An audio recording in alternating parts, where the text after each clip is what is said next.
Welcome to the Self-Clearing Foundation series. In this first video, I'm going to teach you how to use your fingers to self-test and measure what's going on in your body underneath the surface. This is really useful. I use this in everyday life. I've been running it for about 3 years now, and I use it to clear patterns around everything you can imagine. From my money situation, to my sex life, to my exercise routine, to my spiritual practice, or running my business, I'm using this system to clear any block that would arise in any area of life. What it gives me is the ability to recover really quickly. So let's say I'm doing public speaking, and the moment I step into the room, I feel myself a little afraid, a little shut down. I can quickly clear what's going on inside of me, breathe, let it go, and it's done. I'm not walking around in a state of trigger like most of us are, trying to work through the emotions that are really trying to slow us down. So what is this? It's a system for talking to the body. And in that ability to talk to the body, it means we can find out what's going on. And then when we find emotional blocks or limiting beliefs that are getting in our way, that are sabotaging us from doing what we want, we can get rid of it right now. It also gives us insights into who we are and how we function that become very valuable over time. So the basic technique looks a little something like this. When I'm doing it quickly, I'll be doing this kind of thing. It's very fast and you don't really see what I'm up to. When I slow it down, it's quite simple. I want you to make a ring with each hand. So the pinky and the thumb on one hand and index finger on the other hand, just make 2 circles like so. And we're going to interlock those like links on a chain. So everyone, I want you to really do this and just feel a place where you're very gently holding these 2 links together. They're not forced, they're not trying really hard, and they're not so weak that they just fall apart. It's the minimal amount of strength that will possibly hold those 2 links together. When you pull them against each other, you're going to feel there's a natural resistance. If you have the opportunity to be around a baby or a really young child and you push on their arm, they don't just flop. There's a natural sort of resistance in the body that's very gentle, but it's just kind of the aliveness and the relaxed tension that keeps a human being upright and supported. It's that level of energy. So just go ahead and have a play with letting them lock, letting them unlock, letting them hold together, letting them unlock, locking, unlocking, locking, unlocking, and just simply allow your body to get familiar with this practice. Essentially what we're doing in this program is installing a software in your body that's going to allow you to talk to yourself on a deeper level than you can just using your intuition currently. So we've got to lock, we've got to unlock, we've got to lock, we've got to unlock. And what I want you to really do is now feel into this sense of locking and just notice that when you set the intention to lock, it holds together nicely. And when you set the intention to unlock, it falls apart and it comes undone. We can think of it as certain and uncertain, locking and unlocking. And we can even put the framework of yes and no. And I'd like you to practice that at home. Just maybe walk around the room or sit in your chair saying yes, yes, yes. Notice as you say yes, there's a subtle increase in the strength of the fingers. Yes, yes, yes. It's as if the nervous system itself responds to that affirmative energy by strengthening. Then when we say no, or even think no, the fingers unlock. It's like there's a break in the circuitry. The nervous system's like, oh, uncertain, what's happening? So we've got a lock, yes, yes, yes. We've got an unlock, no, no, no. This is the basic technique already. Like that's actually the essence of what I want to teach you on this first video. Of course, you're going to be a little bit skeptical or not sure in the initial stages, and that's perfectly natural. When someone showed me this tool, I was a little bit like, I don't know, is that really real? Am I just doing that to myself? But what I decided was, if I suspend disbelief for 2 weeks and just practice it every day, that if it did work, it will become a very useful tool for me to use for other things. So that's exactly what I'm going to recommend to you. If you would like to have access to what's going on in your unconscious mind, if you would like to be able to clear any emotional block in your body in the moment, there and then, and have it gone, just trust in this system for 2 to 3 weeks. Every day I want you to walk around going yes, yes, yes, no, no, no. You're going to look a little bit weird, but if you stick with this for about that long, your nervous system's going to start to recognize it. Your brain is going to start to feel, oh, I do feel stronger when I say yes and weaker when I say no. And then we can start to install all these interesting programs. I can teach you the maps that I use for clearing blocks around achy body parts, or if you're having an argument with someone you love, or if you're sitting down trying to do your budgeting and you just keep getting tired or frustrated and you can't concentrate, I can show you ways to very quickly find out what's going on beneath the surface and get rid of it. So right away, what I'd like you to do is to pause the video and just go away for 5 minutes and practice your yes, yes, yes, no, no, no. And when you come back, we're gonna upgrade that and make it a little more complex. Okay, so by now you're already noticing that you're getting better at this. And this first video, feel free to watch it over and over and over again. This is something like everything that gets better with practice. It's essentially a self-trust exercise. Your body knows a lot of things. Things we can expect it to know about are what emotions are going on, and anything that you know on a deep level to be true or untrue, it's going to be able to predict that with accuracy. Once we start doing things like looking for our car keys or trying to predict the winner of a horse race, you're not going to get the same kind of results. So what I recommend is let's really anchor this into what does my body know. So that's the basic level of testing yes, no, congruent, incongruent. Yes, yes, yes, no, no, no. We got that, right?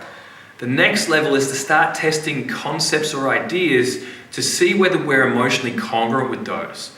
So what does that mean? If you read my blogs or you hang around with all the kids that I hang out with, you'll hear the phrase trigger quite a lot. So the idea of she triggered me, or I was trying to save up to buy a house, but I got really triggered about the fact that I'm broke, or I went on stage to talk to 100 people, but I felt really triggered. In other words, the action or the concept or the image we're holding in our mind has an emotion attached to it. So someone might have a trigger around dogs. Maybe they got bit by a dog when they were little. Whenever we even talk about dogs, they notice we get a little bit tense or afraid, or maybe it's that if a dog comes into the room, they suddenly feel a negative reaction. For that person, I would simply start by getting them to say the word dogs, and often they're going to say dogs and their fingers are going to unlock. What that tells us is they're not clean around that concept. There is an emotion attached to the idea of dogs. What I want to take you through is some really obvious, simple concepts that are part of our everyday lives that typically have emotional triggers around them. So we might try things like money, I'm cool with that apparently right now, sex, God, good, evil, public speaking. So even though I'm doing this right now and I'm fairly practiced at talking to crowds and talking to cameras, still when I say the word public speaking, there's a little something comes up for me. So you'll notice when I say dogs, I'm fine. When I say public speaking, the fingers unlock. So what I'm curious about is what is the emotion behind that? Most of you have probably been exposed to Chinese medicine or acupuncture or maybe the 5 element system. At some point you might have heard of that. That's the system I use, and the chart that I've built uses that system to help us map where an emotion is in our body and also to tell us what do we do to get rid of it. So when I say public speaking, my fingers unlock. So I'm curious what's running underneath that. So I'm going to file through the elements in the 5 element system: fire, earth, metal, water. It's a kidney, it's a bladder, it's a pissed off, it's a paralyzed will. So what's happened there is I'm using my fingers to test, is it this element, this element, this element, and I'm getting an unlock on the one that isn't okay. So I want you to think about it, that this is like an electrical system. So when I say the word yes or my name, which are both positive and true, the fingers hold together, when I go through this filing system called the 5 element system, every element that is okay right now tests strong. So fire is fine, earth is fine, metal is fine, water breaks. So that tells me in that area, in that type of energy, there's some kind of a breakdown. Now, as you look at the chart, you're going to see there's kidney and there's bladder. There's 2 organs inside that element. Kidney is okay, but bladder is not. So what we've done is basically isolate in the energetic body, where is this emotion sitting? And we're going to go through the list of emotions. Pissed off, paralyzed will is the second one. It comes up as being not okay. So what that tells me is when I name the idea of public speaking, there's a sense of fear or paralysis that comes up. It's essentially a pattern that's trying to stop me doing what I want to do. Now there's over 100 emotions on this chart. What it's going to mean is you can walk around the house testing everything from tax to chairs to divorce to going to sleep to eating healthily. You can test any concept or any action or any image that you think might be an issue for you, and then you can clear it. So I feel like if you watch this over, you're going to be easily able to find the emotion, yeah? The next part is how do we clear it? So on the other side of the chart, there are a bunch of meridian points located on the body. Different points correspond to different meridians, but there's one simple all-purpose point we can hold, which are these points here on the top of the head. So what I want you to do is just hold these points right now just for practice. Like a milligram of pressure that's just touching, like how hard you would press on your eyelids, so not very heavy at all. I'm going to hold them to clear the paralyzed will triggered by the idea of public speaking. I'm just going to take a big deep breath and exhale, and that's shifted. So when I say public speaking now, you'll note that my fingers lock together. What that tells me is I've cleared the emotion. So I'm just going to go through that again really simply. Step one is to make sure your fingers, your connection is working. Got a yes, got a no, lock, unlock. Step two is look for a trigger. So if there's something going on in your life that's causing you some stress, maybe you're arguing with someone you care about, maybe you're worried about money, it could be anything, but just simple things, going for a job interview, going on a date, going to make a big deal with some oil tycoon, whatever it is going on in your life for you, I want you to think and name some concepts around that and just keep testing them. So you could say the name of the person you're arguing with, John. Oh no, I'm arguing with John, there's a trigger about John. Go through the same system. Fire, earth, metal, water, wood. There's 2 more meridians on that chart, which are the central and governing meridian. Those 7 areas each house different emotions. In one of those areas, you're going to find the emotion. Once you've found the emotion, I want you to hold these points in your head and take a big, deep breath.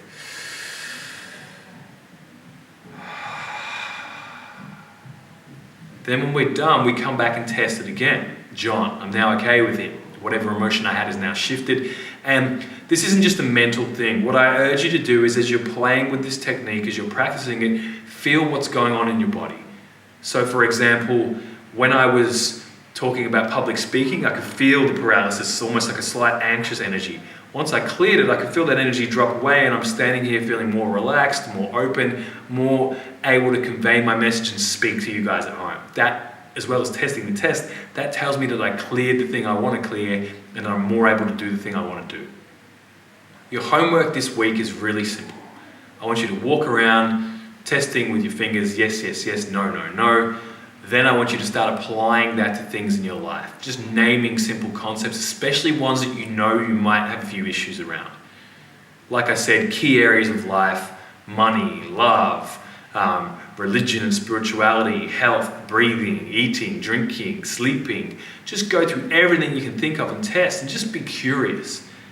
The next thing is to find the emotion and hold these points. So what I'd like you to do is find at least 5 things between now and next week, write them down, clear them, and notice what changes in your life. Notice what happens after you clear, say, an emotion around breathing. Breathe and feel how much more free it is. Or let's say you clear an emotion around money. I want you to go back and practice doing your budgets and adding up your figures and planning your goals. Whatever it is, clear it and take notice of what happens next. Okay, that's it for this week. Look forward to seeing you in week 2.